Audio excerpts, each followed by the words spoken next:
talk about perspective. Last week was personality. This week is perspective, that which we see and how we interpret it, that which we are allowed to see and how we interpret it.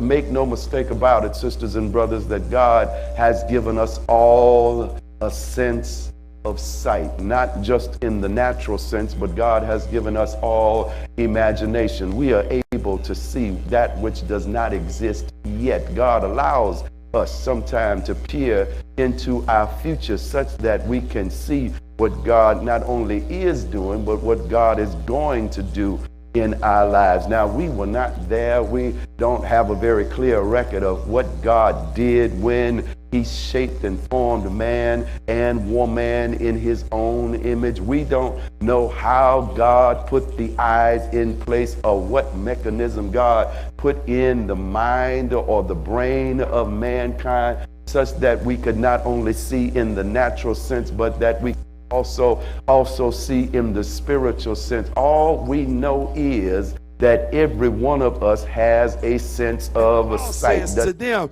you have to distinguish yourself from them. And I think the Lord sent me to this place today to tell somebody that while you may still be among them, right, in this world, but not of this world, that you have to set yourself apart. Don't separate from them, but you have to allow yourself to be set apart in the crowd. It's as if everybody else is wearing white and you might need to wear black.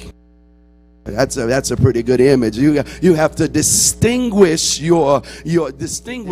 W.E.B. Du Bois said, and yet there's a strength in you that will not allow you to be cut asunder. I think I'm on somebody's street now because God has saved you and you know that your life is holy now, but you're still among them and you're living with this two-ness in this society. I'm from them, like Isaiah, right? I'm from a group of people who are of unclean lips. I'm from a group of people that's the lowest of the low, like Gideon talked about, and yet God distinguished them because he had an assignment for them. And I think I'm on somebody's street right now that you recognize that you're around them and you're among them, but there is something different about you. You don't think like you used to think, and what they say seems like foolishness to you now, when before it seemed to make all the sense in the world. So Paul writes to them, and God says to you that it's all right to distinguish yourself and to be able to say, nah, I ain't with that. Separate yourself, radical separation